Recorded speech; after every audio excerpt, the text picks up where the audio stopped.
Aupa danoi. Lan honetan, PowerPoint honetan azalduko zuet nire amaierako lana zer dan. Eta ikusten duzuen moduan izango da 19. mende bukaeran jaiotako emakume bertsolariei inguruko unitate didaktiko bat edo proposamen didaktiko bat. Laugarren mailarako eta historiako ikasgairako aukeratu dut. Laugarren mailarako aukeratu dut nik landu nahi duten gaixa laugarren mailan lantzen dalako Heziberrin arabera. Eta hortaz aparte, uste dutelako laugarren mailan landu inaldiala hausnarketa batzuk, igual bajoako maietan ezingo liakenakin. Orduan, laugarren mailarako eta historiarako. Azalduko zuet zergatik aukeratu duten 19. mendea amaieran jaiotako emakume bertsolariak, eta aukeraketa honetarako 3 punto hartu bidea kontuan. Alde batetik garaia, zergatik 19. mendea amaieran jaiotakoak, eta hautatu dut garai hau, uste dutelako garrantzitsua dela, aldaketa handiko garaia dela, eta gaur egungo Euskal Herriko errealitatea ulertzeko hor hainbat mugimendu emunziala. Orduan aukeratu dut garai hori, interesgarria dela uste dutelako. Bigarren puntua zergatik aukeratu duten emakumeak, historiatik ezabatutako subjektuak izan dialako, eta uste dutelako garrantzitsua dela berriz emakumeak historian sartzea. Eta azkenik zergatik hautatu duten bertsolariak, alde batetik ni motibatzen hauen kultur esparrua delako, baina bestetik bertsozale elkartea dabielako lan handixa egiten emakume bertsolarien memoria berreskuratzeko, eta uste dutelako eskolia dela leku egoki bat, ez bakarrik memoria berreskuratzeko, baizik memoria horren transmisio bat egin ahal izateko. Orduan, horregatik bertsolariak, eta hori da lagin honen arrazoia.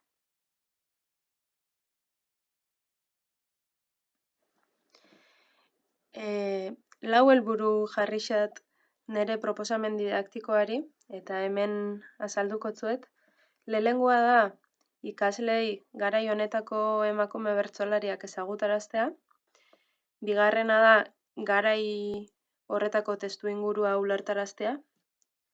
Hirugarrena da historiaren inguruan hausnartzea. Eta azkena da nik hautatu duten bertso-sorta batzuen bidez, historia ikuspuntu femeninotik edo feministatik, hor galdera ikurra jarri dut, segun ze kasutan desberdina da, hori, historia irakastea ikuspuntu femenino edo feministatik. Lau helburu honek jarri dut, eta oin ikusiko nola landu edo. Helburu honek lantzeko proposamen didaktikoa 3 zatitan banatu dut. Eta lehenengo zatia da bertsolarien aurkezpena eta testu inguruaren aurkezpena. Hemen ikusten dozuenak dira nik hautatu duten emakume bertsolariak.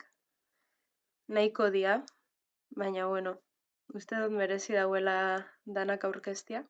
Eta hori, hemen ez dut aurkeztuko, baina hor dako zu argazkixak.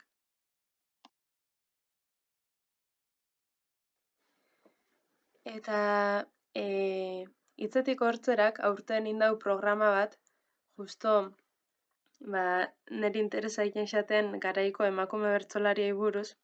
Orduan pentsau dut oso aukera ona dela ikasleei sarrera bat iteko, emakume hauei buruzko sarrera bat iteko, ze programa honetan lantzen da alde batetik emakume bertsolari hoien biografia motz bat, eta beste alde batetik bertsolari askon bertso sorta batzuk edo bertsoren bat abestu egiten daue. Orduan pentsatzen xat modu erakargarri bat sarreria egiteko gaixari eta bertsolari emakume hauen aurkezpena egiteko. Gainera oso ondo dago azalduta programan. Orduan, aurkezpen moduan bideo hau.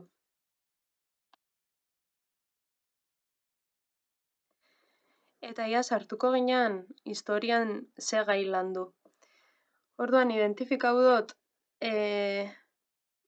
Identifikaiteko modua izan da, Artubiarrian garaia eta garaiko gertaera garrantzitsuak, eta gero hor saiatu bihatzen bertsolarixek aber zerbait dakoin, aukeraketa egin dut aldrebez. Hartu dut lehenengo bertsolarixen bizipenak eta bertsolarixen bertsuak, eta hortik etara dut garai horretan garrantzitsuak izan daitezkeen gertaerak.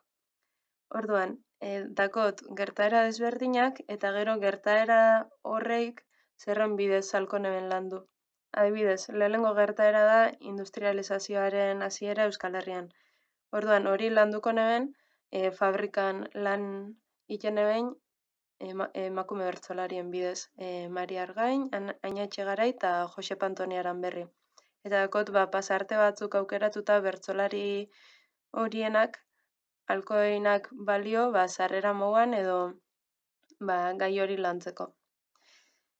Eta hori gai guztietan, adibidez gerra karlistak eta horrekin lotuta Frantziar iraultzaren eragina Euskal Herrixan, Josep Antoni Aranberri hainbat pasarteren bidez, baserria eta hiriaren arteko ez dakit gatazka edo batzutan ez da gatazka, batzutan osagarriak dira bixak, baserria eta hiriaren arteko harreman hori, landuko neben alde batetik Aina Etxegarai eta Mari Argainen ofizio baten bidez, eta beste alde batetik taula hau erabiliz, nun agertzen den bertsolari bakoitza baserritarra zen, kaletarra zen, biak izan dian bizitzako alde desberdinetan, eta euren bizipenen bidez gai hori landuko neke, gero 20.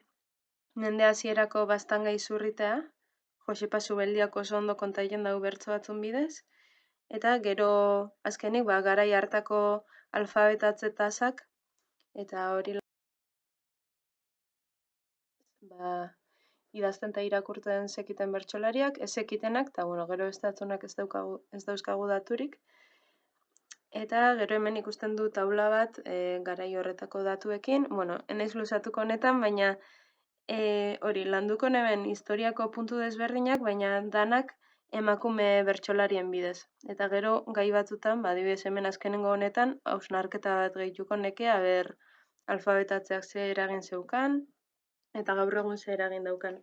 Eta ez dakot oso landuta, oin nabil informazio hau lantzen. Osea, nola landuko nukeen gai bakoitza, ze pasarte aukeratuta dakot, baina gero gai bakoitzean zenbat sakonduta hori, hori oin nabil lantzen.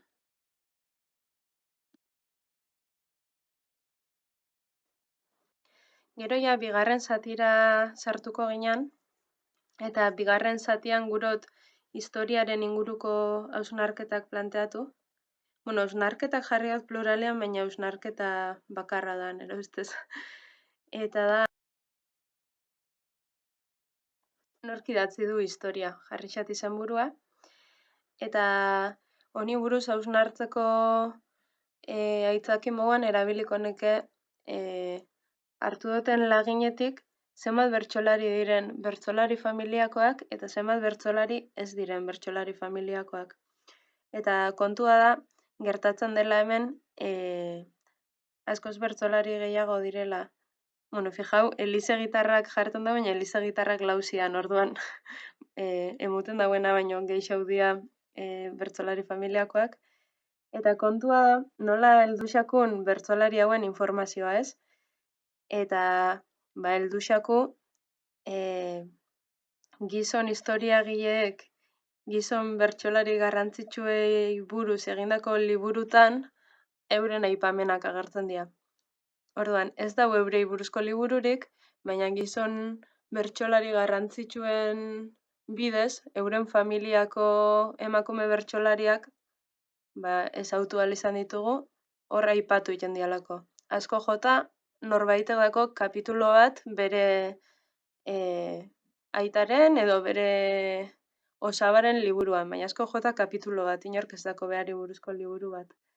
Orduan, hor hausnarketa moduan bebai ez, nork idatzi du historia, eta nork idatzi duen horren arabera nortzu dira historiaren protagonistak. Eta gero hor daukazu berezi bat Maria Badirena. Maria Badi zan garai hartako feminista bat, Parisekoa, baina ezkondu zen Charles Abadirekin, hau zen Anton Abadin anaia gaztia, eta Maria Abadik idazten dau Maria Argain eta Aina eta Aina Etxegarairen inguruan. Orduan, nahiko ikuspegi esentzialistatik, baina daku kasu bat nun emakume batek kontatzen dauen beste emakume batzuen historia. Orduan, nire asmoa izango litzake, gai hau lantzia ez, segun nork idazten dauen historia, nortzuk dian historiaren protagonistak, eta gero bukaeran jarri duten galdera hori ez, emakume historiagile gehiago egon izan balira, emakume bertsolari gehiago ezagutuko genituzke, uste dut historiako ikasgaian, gai honetan sartuta uste dut pertinentia dela historian inguruko eta historiaren objektibitatearen inguruko zalantza hauek piztea ikasleei. Eta, hemen sartu dut, bigarren zati moduan hausnarketa hau. Eta gero hirugarren zatia edo azkenengo zatia da historia femeninoa edo feminista. Hola jarri xat izenburua, baina, provisionala da. Zati honekin hasteko bi pasarte prestatu dut. Bat Josepa Zubeldiari buruz, eta bestia Martxelina Lopetegiren inguruan. Eta, lehenengoa Josepa Zubeldiaren seme-alabak asko lotxatzen ziala bea emakumea eta bertsolarixa zalako, eta orduan Josepa Zubeldia hil zanean, bere seme-alabek hartu egin bere bertso kuadernoanak eta egin erre.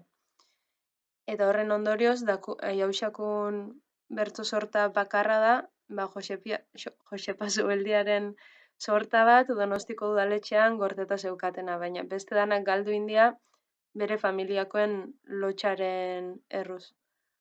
Eta hori da lehenengo kasua, eta bigarren kasua da Martxelina Lopetegiren kasua, eta horbe bere aizpak eta lagunak asko lotxatzen zian bea bertsolarixa zelako, eta hori jasota dau uste dut Antonio Zabalaren liburu baten, eta gero gainera dau ezkondu eta gero ja ez daukula bere bertsoen inguruko inolako informaziorik. Osea, bea ezkondu eta geroko bere bertsorik ez da gordetzen. Orduan, bi galdera planteatzen dut, ze ondorio atera daiteke pasarte hauetatik. Eta, nik atera nahiko nuken ondorioa da, emakume hauek bizi ziren testu ingurua matxista zala, eta ondorioz, eurek bertzotan ikia garai horretan, bazala erresistentzia zala. Bai, hori da. Eta ondorio horietarata, beste galderat planteauko nuen, gaur egun gauzak aldatu dian, eta gero hor agian kontrako estarritik liburuko zati batzuk sartu, aldatu dira gauzak, baina ez igual uste beste. Eta, sartuko nuen bi pasarte honek, euren testu ingurua kokatzeko ez bakarrik historia ofizialaren arabera, baizik garai honetako bertsolari emakumeen pare bat pasarteren bidez, eta ikusteko matxista zala euren testu ingurua. Hemen indoten hori, gero sartuko neke, hemen indoten zeilkapen hau, eta da aukeraketa bat, aukeratu dut, hemen jarri dut bertsolarixen izenak, baina aukeratu dut bakoitzaren bertsoren bat edo bertso sortaren bat, nire ustez aldana feminista izan, edo ez. Kasu batzutan igual pertinentia feminista ditzea, bestatzutan ez, igual anakronikoa da. Baina, hori hausnarketa hori iten nabilbe bai, eta handiok ez dakit oso ondo nola planteauko neken hau ikasliekin. Baina, kasua da, badauzela bertso sorta batzuk, zailkatu aldianakin, lehenengo zutabian jarri dut, gizoneri erantzundakoak. Honeik dira, basikamente, danetan etortzen da gizon bat emakume honeiri adarra jotzera gehixenetan ligoteo tonuan, eta emakumeak emuten xaue erantzun bat, oso onak, gehixenak. Eta ez eskuak, gehixenak. Gero, bigarren taulan jarri dut, emakumeek emakumeei buruz abestutako bertso sortak. Hirugarren taulan jarri dut emakumeek euren artean bertsotan izandako elkarrizketak. Eta azkenengo zutabean jarri dut amatasunari buruzko bertso sorta bat. Orduan, izango litzake ikasleekin bertso sorta hauek lantzea, eta gero bukaeran bi galdera hauek planteatu dut, bertso sorta hauek feminista diren, zergatik bai, zergatik ez, eta nik ere oraindik ez daukat oso argi, baina ni lantzen nabil gai hau, gero erantzunak ez dakit.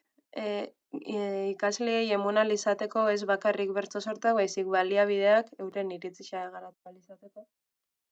Eta gero sartuko nuke bai bertso hauek lantzea, historia lantzea da. Eta claro, nire ustez bai.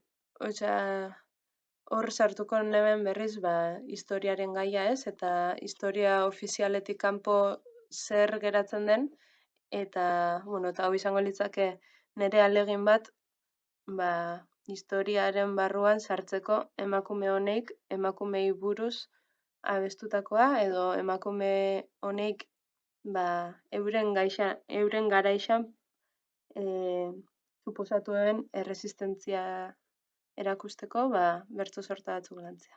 Pixka lia hoi naiz, baina uste dut ulertu dela.